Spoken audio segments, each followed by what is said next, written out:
बिस्मिल्लाहिर्रहमानिर्रहीम, अस्सलाम वालेकुम। मैं हूं मोहम्मद जुनैद हलीम। नाज़रीन, उम्मीद है आप सब खैरियत से होंगे। नाज़रीन, खेल बहुत ही गंदा है जो खेला जा रहा है हमारे अपने ही सफ़ों में मौजूद उन दोस्तों की तरफ से जिन्हें हम अपना दोस्त समझते थे, अपना भाई समझते थे, लेकिन जिस तरह से वो अब यहूद व नसारा के आला कार बने हुए हैं, जिस तरह से दुश्मन के हाथों में खेल रहे हैं, लगता नहीं है कि उनकी अपनी भी खैर होगी इन इकदाम के बाद। सबसे पहले एंट्री होती है नेतन्याहू की, और नेतन्याहू जिस तरह से बीच चौराहे हंडिया फोड़ता है इस राज की, जो कि राज रखना चाह रहा था यूएई, और फिर उसके बाद वजाहत आती है यूएई की तरफ से कि भाई ऐसा तो कभी हुआ ही नहीं, नेतन्याहू तो कभी यूएई का दौरा करने के लिए पहुंचा ही नहीं है। लेकिन हकीकत उस वक्त आया होती है जब मजीद तफसीलात सामने आती हैं कि किस तरह से यूएई की क़यादत की तरफ से और शेख ज़ायद अल नहयान की तरफ से उन्हें प्रोटोकॉल दिया गया, किस तरह से उन्हें रिसीव किया गया, उनकी गाड़ी ड्राइव की गई, और फिर उनके जो आईडीएफ के चीफ हैं, उनके जो आर्मी चीफ हैं इजराइल के, उनकी तरफ से कहा जाता है कि भाई सिर्फ नेतन्याहू नहीं बल्कि मैं भी उस दौरे के अंदर शामिल था।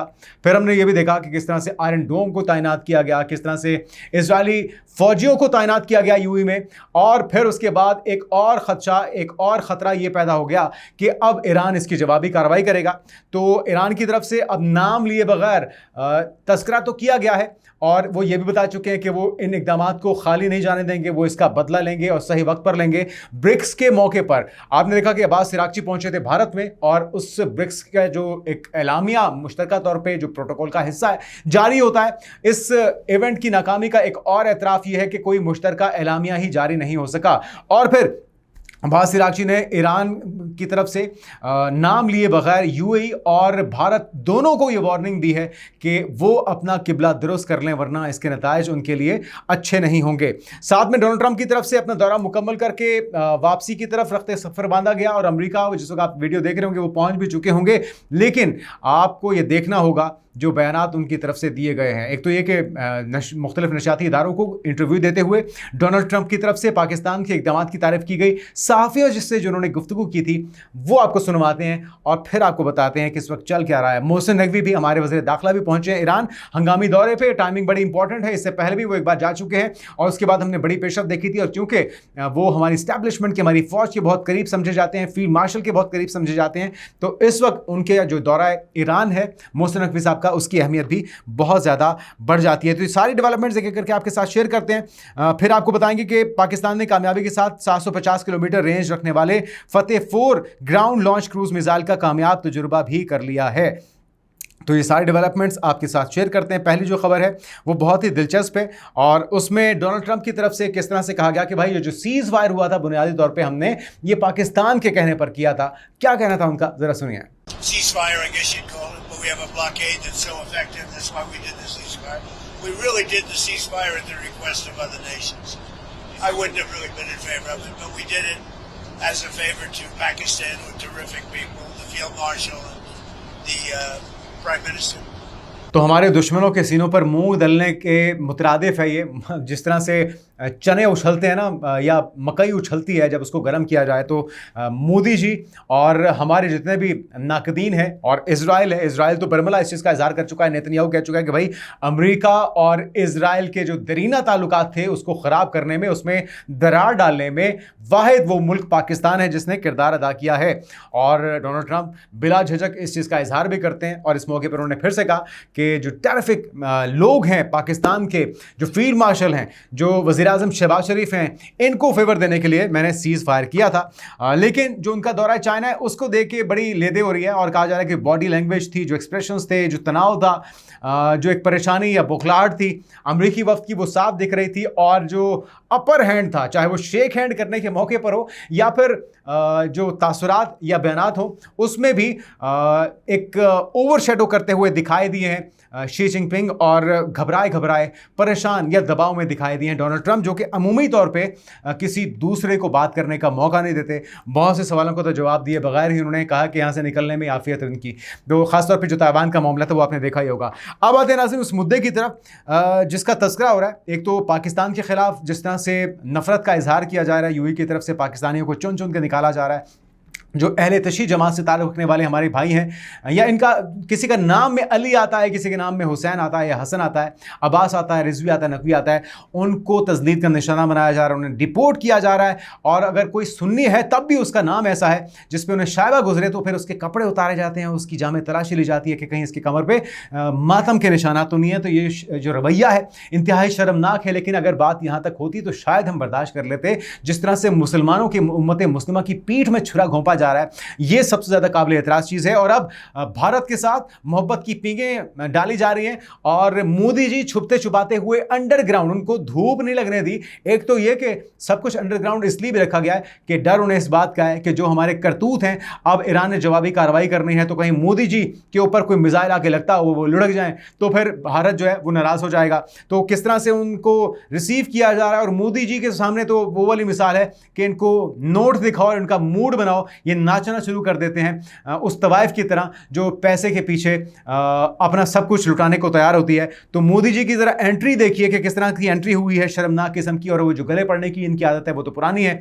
और वो चाहे केस स्टार्मर के साथ हो, डोनाल्ड ट्रंप के साथ हो, जो बाइडन के साथ हो, या फिर दुनिया के किसी भी सरबराह के साथ हो, मोदी जी भारतीयों का नाक कटवाने की कोई भी कसर जो है वो बाकी रहने नहीं देते। लेकिन जो मुआहदे हुए हैं उन पे हमें नजर रखनी होगी। तो नाज़रीन, एक एक करके आपको बताते हैं। सबसे पहले तो मोदी जी की एंट्री जरा चेक कीजिए। जिस तरह से वो मिसाल इनके ऊपर बिल्कुल ठीक बैठती है कि मुझे नोट दिखाओ मेरा मूड बने।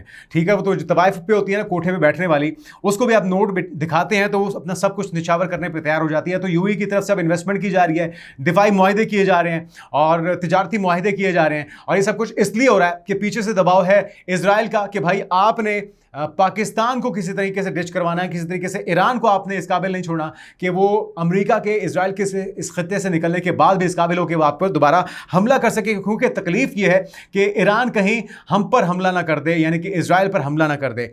तो अब ये जो दिफाई मुआहिदा है इसके अंदर क्या कुछ शामिल है, जो बाकी मुआहिदे हुए हैं उसमें कितनी करीबियाँ या दूरियां जो ख़त्म की जा रही हैं या जितनी कुर्बतें बढ़ाई जा रही हैं, सारा कुछ आपके साथ शेयर करते हैं। जुम्मे के रोज़ भारतीय वज़ीर-ए-आज़म मोदी जी जो हैं वो मुत्तहिदा अरब अमारात का उन्होंने दौरा किया, जहां अबूधाबी में यूएई के सदर शेख मोहम्मद बिन ज़ायद अल नहयान से उनकी मुलाकात हुई। और इस दौरान दिफा, तवानाई, शिपिंग के अहम मुआहिदों पर दस्तखत हुए हैं। और ये जो मुआहिदे हैं दोनों ममालिक के ताल्लुकात को मज़ीद मजबूत करने के लिए किए गए हैं। सरकारी बयान के मुताबिक स्ट्रेटेजिक दिफाई शराकतदारी के तहत भारत और यूएई दिफाई सनत, जदीद टेक्नोलॉजी, फौजी तरबियत, मुश्तरका मशकों, बहरी सिक्योरिटी, साइबर दिफा, महफूज मवासलाती निज़ाम और इंटेलिजेंस मालूमात के तबादले में ताउन बढ़ाएंगे। अच्छा, आप किससे दिफाई मुआहिदा कर रहे हैं जो खुद बहुत बड़ा लूज़र है, जो अपने से 5 गुना छोटे मुल्क से थप्पड़ खा चुका है, और ऐसा जन्नाटेदार थप्पड़ जिसकी गूंज आज भी मोदी जी को रातों में सोने नहीं देती। चाहे एपी सिंह हो, चाहे अनिल चौहान हो, चाहे उनकी तमाम फौज हो या उनकी क़यादत हो, तजियाकार हो, सभी मानते हैं कि पाकिस्तान ने किस तरह से शिकस्त फाश दी थी ऑपरेशन बुनियानुल मरसूस के अंदर और मार्का हक के अंदर, और उसको हमने जिस तरह से सेलिब्रेट किया वो भी दुश्मन ने देखा। बहरहाल आप इजराइल से मुआहिदा कीजिए या भारत से मुआहिदा कीजिए, इजराइल को शिकस्त फाश का सामना हुआ ईरान से और पाकिस्तान से शिकस्त का सामना करना पड़ा भारत को। तो आप उन दोनों लूजर्स के साथ मुआहिदे कर रहे हैं जो अपना दिफा नहीं कर सके, तो आपकी हिफाजत कैसे करेंगे। बहरहाल कहा यह जा रहा है कि इन तमाम शोबों में जिसमें टेक्नोलॉजी है, फौजी तरबियत है, मुश्तरका मशक़ें इसके अंदर हैं, बहरी सिक्योरिटी है, साइबर दिफा, महफूज मवासलाती निज़ाम और इंटेलिजेंस मालूमात भी शामिल है। और एक अहम नुकता जो है इस मुआहिदे का वो तवानाई के शोबे से मुतल्लिक भी है, जिसके तहत फुजेरा में खाम तेल ज़ख़ीरा करने का मंसूबा शामिल है ताकि इसे भारत के स्ट्रेटेजिक पेट्रोलियम ज़खायर का हिस्सा बनाया जा सके। इसके अलावा माया कुदरती गैस LNG की फरहमी भी यकीनी बनाई जाएगी, इसमें शामिल है। और ये मुलाकात ऐसे वक्त में हो रही है नाज़रीन जब यूएई ने ईरान पर इल्ज़ाम आयद किया था कि उसने फुजेरा पर ड्रोन और मिसाइल हमले किए, जिसके नतीजे में एक ऑयल रिफाइनरी में आग लगी और 3 भारतीय कारकुन उसमें ज़ख्मी हुए। तो मोदी ने सोशल मीडिया प्लेटफॉर्म एक्स पर इन हमलों की मजम्मत की और उन्होंने यूएई पर हमलों की शदीद अल्फाज में मजम्मत करते हुए कहा कि ये उनके लिए नाकाबिल कबूल हैं। तो ये पूरी कड़ियाँ अगर जोड़ी जाएँ तो सिलसिलावार एक पूरी टाइमलाइन है जिससे आपको पता लगता है कि यूएई का किरदार माजी में क्या था। पहले ये बैकडोर सब कुछ करते रहे, जाल बुनते रहे, और अब ये खुलकर सामने आ चुके हैं क्योंकि इनकी जो सारी चालें थी वो एक्सपोज हो चुकी हैं, इनकी जो साजिशें थी वो पूरी दुनिया के सामने आ चुकी हैं। बहरहाल शेख मोहम्मद बिन ज़ायद ने भी एक्स पर अपने बयान में कहा है कि मोदी के साथ मुलाकात में तवानाई और इसके अलावा दीगर जो शोबे हैं जिसमें ताउन को बढ़ाया जाएगा और नई रफ्तार पर इसे बढ़ाने की कोशिश की जाएगी। यूएई ने भारत में मज़ीद माशी ताल्लुकात मजबूत बनाने के लिए $5 अरब तक सरमायाकारी का ऐलान भी किया है।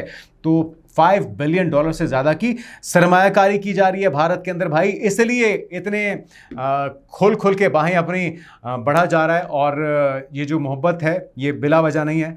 बुनियादी तौर पे आप नोट दिखाइए तो मोदी जी नाचना शुरू कर देते हैं, ये इनकी पुरानी आदत है। और अमली मुजाहरा अगर आप देखना चाहते हैं तो वो इस दौरे के अंदर, इस मुलाकात के अंदर आप देख सकते हैं। भारत अपनी 90% तेल ज़रूरियात दरामद करता है, जबकि इस दरामदी तेल का तकरीबन निस्फ हिस्सा आब में हुर्मुज़ से गुजरता है। इसी वजह से भारत दुनिया के उन ममालिक में शामिल है जो इस तवानाई बहरान से सबसे ज़्यादा मुतासिर हुए हैं। तो इसके बावजूद यूएई से ताल्लुकात बढ़ाना इस चीज़ का मज़हर है कि इन्हें अपनी आवाम से सरोकार नहीं है, अपने ज़ाती मफादात के लिए वो जो नफ़रत पे बुनियादी तौर पे इनका आइडियोलॉजी है, हिंदुत्व, ग्रेटर अखंड भारत की या ग्रेटर इसराइल की पॉलिसी, उसको तक़वियत दी जा रही है हमारे अपने ब्रदर मुल्कों की तरफ से, या यूँ कह लीजिए कि एक मुल्क की तरफ से, क्योंकि सऊदी अरब के ऊपर भी हमले हुए ईरान की तरफ से, लेकिन पाकिस्तान ने उस सूरत हाल को कंट्रोल किया और पाकिस्तान यही कुछ यूएई के साथ भी करना चाह रहा था, लेकिन यूएई ने इंतखाब किया उस कैंप का जो कि शिकस्त खुर्दा ममालिक का कैंप है और प्रोपेगेंडा बेस्ड नफ़रत पे मबनी सियासत या आइडियोलॉजी पे काम करने वाले ममालिक का जो साथ देगा यकीनी तौर पे उसका अंजाम भी वही होगा। अगली खबर की तरफ आते हैं नाज़रीन, और एक तो ये खबर सामने आई है कि पाकिस्तान को 3 दिनों में कतर से दूसरा LNG कार्गो मौसूल हुआ है।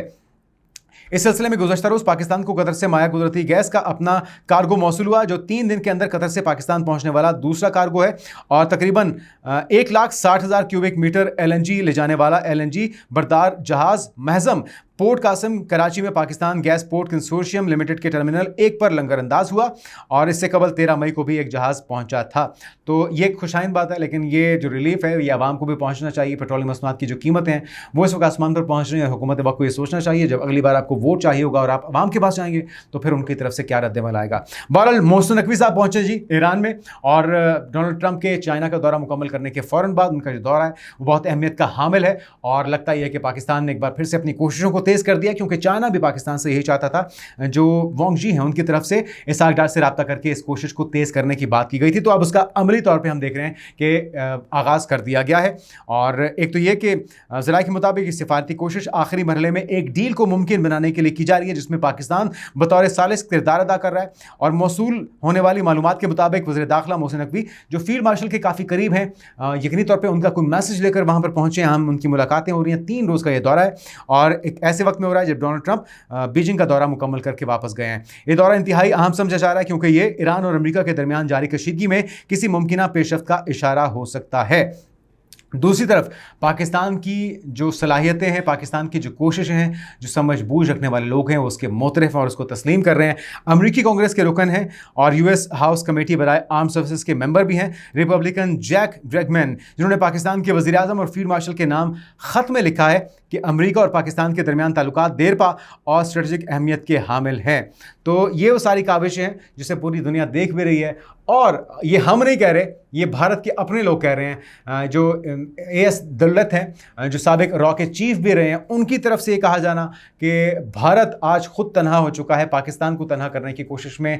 RSS की जनरल सेक्रेटरी, RSS जो कि इंतहा पसंद जमात है, उनके जनरल सेक्रेटरी की तरफ से ये कहा जाना कि पाकिस्तान के साथ ताल्लुकात को बहाल करना चाहिए, ताल्लुकात को ख़त्म कर देना किसी चीज़ का हल नहीं होता। तो ये नहीं कि अब ये सोच पनप रही है भारत के अंदर भी और इंतहा पसंद लोगों के अंदर, जमातों के अंदर भी, और वो तमाम किरदार जो इस वक्त नफरत को हवा दे रहे हैं, प्रोपेगेंडे को हवा दे रहे हैं पाकिस्तान के खिलाफ या ईरान के खिलाफ या इन तमाम कोशिशों के खिलाफ, हम उनके लिए दुआएं कर सकते हैं कि अल्लाह ताला इनको हिदायत दे। आने वाले दिनों की पेशरफ से आपको आगाह करते हैं कि अपना ख्याल रखिएगा। अल्लाह हाफ़िज़।